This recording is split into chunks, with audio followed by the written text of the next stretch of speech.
Quelques mois plus tard. L'hiver avait été particulièrement rude et le printemps tardait à prendre sa place. Cachou, hibernant comme un ours, n'était quasiment pas sorti de son repère durant toute cette période. Il pointait de temps à autre le bout de son nez à l'extérieur, juste le temps de humer le fond de l'air trop froid et trop humide pour lui. Puis il retournait se recroqueviller dans les endroits confortables qu'il avait sélectionnés dans sa nouvelle maison au fur et à mesure de son intégration. Lorsque les premières jeunes pousses des parterres de fleurs commencèrent à éclore, Cachou reprit peu à peu une activité normale sortant de son état de nonchalance hivernale. Il se mit à penser à sa sœur en espérant qu'elle allait bien. Il se doutait du calvaire qu'elle avait dû endurer une fois de plus dans cet hiver glacé, mais peu importe. Maintenant, il devait coûte que coûte la retrouver. Il en avait fait la promesse à sa mère. De ci, de là, dans les parcs et les jardins, les quelques monticules de neige glacée et noircie en surface s'évaporaient doucement dans l'atmosphère printanière. Cachou commença à gambader allègrement dans ces endroits temporairement délaissés ces derniers mois pour cause de mauvais temps. Les rayons de ce soleil renaissant que reflétait son poil soyeux avaient pour effet de le plonger dans une humeur joyeuse. Il s'étira de tout son long, prit un bon repas et repartit en quête de nouvelles de sa famille. Il décida, dans un premier temps, de revoir sa mère qui devait normalement être là, elle qui n'avait pas quitté le square depuis de très nombreuses années.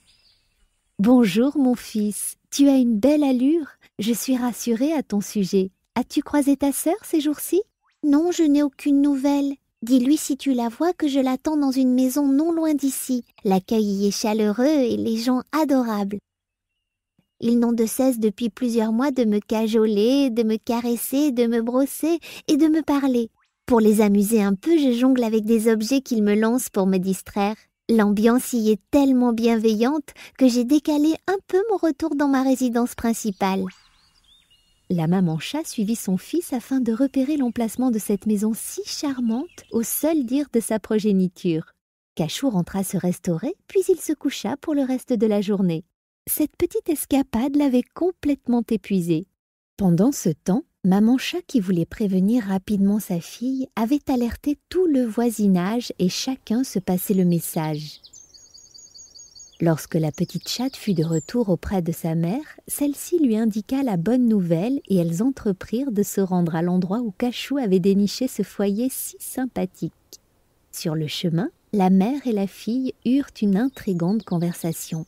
« Maman, il se passe des choses étranges dans mon corps et dans mon esprit. »« Raconte-moi ce qui t'arrive, ma petite. » »« Lorsque je suis proche d'une personne, je ressens sa douleur, quel que soit l'endroit où elle se situe, et je suis attirée par cette sorte d'énergie qui apparemment la fait souffrir.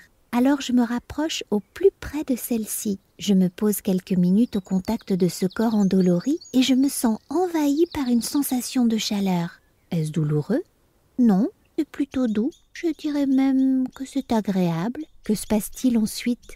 Au bout de quelques minutes, je ne ressens plus rien. Alors je m'éloigne de ce corps qui semble s'être apaisé et je m'endors paisiblement. La mère prend un air grave et fixe le regard de sa petite. « Ma chère fille, il faut que je te dise une chose que je n'ai jamais révélée à personne jusqu'à présent, pas même à tes frères. Il y a dans notre famille, depuis plusieurs générations, un don que possèdent peu d'entre nous. Tu as probablement été désigné par le sort en héritant de ce pouvoir si précieux. »« Mais pourquoi moi ?»« Je ne sais pas répondre à ta question. Tout ce que je sais, c'est ce que l'on m'a raconté. Ta grand-mère avait ainsi guéri des gens de leur maladie et elle les avait soulagés de leur souffrance, sans même qu'ils s'en aperçoivent parfois. »« Comment savait-elle qu'elle leur faisait du bien ?»« Alors que j'étais toute petite, ma mère me raconta qu'un jour un petit garçon rentra de l'école hurlant de douleur. Il se tenait le poignet en partie recouvert d'une ecchymose bleutée. Le garçonnet souffrait terriblement. Il avait probablement dû chuter sur le chemin du retour de l'école. Que s'est-il passé ensuite ? Ta grand-mère, qui devait avoir le même âge que toi aujourd'hui, se mit à observer le petit qui pleurait alors que sa mère mettait un peu de crème sur la partie douloureuse et entourait celle-ci d'un bandage de toile. Dans la nuit, le petit garçon était agité. Sa blessure le faisait toujours autant souffrir et les quelques gouttes de sueur sur son front laissaient penser qu'il avait de la fièvre. Ton aïeul, qui observait la situation depuis son panier installé dans la chambre du petit, se sentit bien triste devant tant de souffrance. En pleine nuit, pour je ne sais quelle raison, elle décida de s'approcher du garçon pour tenter de le réconforter. D'un petit saut, elle grimpa sur le lit. Instantanément, elle ressentit un magnétisme incroyable. Elle fut irrémédiablement attirée par cette énergie et se posa délicatement sur le poignet sensible, recouvrant avec la partie douce de son ventre la totalité de la main et de l'avant-bras. Le petit ne se réveilla pas et son agitation s'estompa progressivement dans les minutes qui suivirent. Elle ferma doucement les paupières et resta là, un long moment, comme enveloppée d'une sensation qu'elle trouva fort agréable.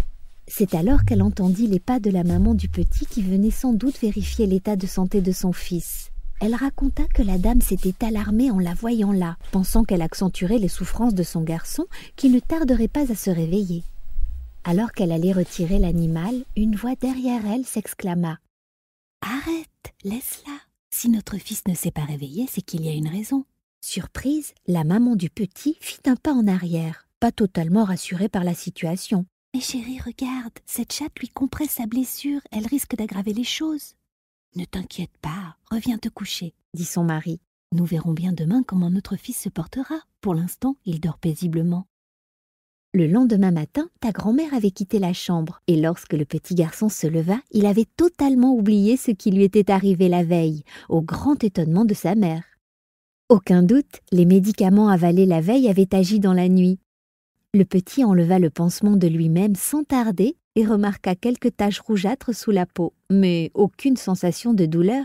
Il put ainsi retrouver ses camarades dès le lendemain et jouer activement dans la cour de récréation. Dans le quartier, tous les animaux en parlaient, et pour certains, il n'y avait aucune hésitation à avoir. Ta grand-mère possédait un don et fut surnommée le chat guérisseur. Mais nous reparlerons de tout cela plus tard si tu le souhaites. Voilà ma fille, nous sommes arrivés, c'est ici que ton frère t'attend. Bonne chance ma douce, et reviens me voir souvent. Alors que les parents vaquaient à leurs occupations routinières, les petites filles jouaient sagement dans le salon baignées d'une lumière éclatante qui transperçait les grandes baies vitrées. C'est alors que l'une des deux fillettes s'écria étonnée. « Venez voir vite, il y a un chat au milieu de notre jardin !» Curieuse, la famille s'approcha de la fenêtre pour observer cette chatte qui attendait patiemment. Quoi? Ils ne savaient pas? D'où sortait-elle? Personne n'en savait rien. Mais ses traits fins, ses fines courbures et sa façon élégante de se tenir, oui, à l'unanimité, il s'agissait bien d'une chatte. Elle faisait face à la maison et fixait chaque individu qui la dévisageait. Les filles ne perdirent pas une minute et proposèrent aux parents de la garder elle aussi, comme Cachou. La porte-fenêtre s'entr'ouvrit doucement pour ne pas l'effrayer. Un avant-bras fluet apparut et y déposa une gamelle de nourriture bien garnie. Les fillettes étaient persuadées de maîtriser une technique particulière qui consistait à donner un peu de nourriture au premier chat venu pour qu'il s'installe définitivement chez elles. Cachou, réveillé par l'excitation et l'agitation des jeunes filles, releva la tête et sortit aussitôt de son panier pour rejoindre cette belle inconnue.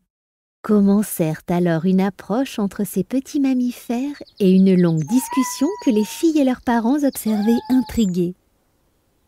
Assis l'un en face de l'autre, à quelques centimètres seulement, ils se fixèrent et échangèrent toute une série de clins d'œil et de mouvements de tête, probablement des signes d'approbation, et tout cela dans un calme olympien. Nul doute que ces deux-là se connaissaient, et pour cause, c'était la sœur de Cachou qui, par les conseils avisés de sa mère, était venue rejoindre son frère. Après avoir fait l'apologie des lieux, Cachou fit quelques roulades devant sa sœur dans une fine pellicule de poussière. Il était apparemment heureux de la voir saine et sauve. Puis elle quitta les lieux sans même goûter au mets servi sur la terrasse par les enfants, jeta un dernier coup d'œil vers la maison et bondit par-dessus la clôture pour disparaître instantanément. Cachou, lui, ne se fit pas prier et engloutit le contenu de la gamelle avec délectation. Le lendemain, Cachou sortit comme à son habitude, mais pour la première fois, ne rentra pas à la maison. Plus aucune nouvelle du chat. Les petites filles pleuraient régulièrement, imaginant le pire pour leur ami. Toute la famille se mit à le chercher, fouillant chaque buisson, interrogeant voisins et personnes du quartier, mais rien. Personne ne l'avait vu, il s'était volatilisé. Chacun s'interrogeait et extrapolait sur cette disparition qui alimentait toutes les conversations. Quoi qu'il en soit, tous étaient d'accord pour dire que la disparition soudaine de Cachou avait un rapport avec cette mystérieuse chatte. Qui était-elle vraiment? D'où venait-elle et était-elle à l'origine de tous ces bouleversements? Le mystère autour de ces deux chats restait entier. Fin du 2e épisode.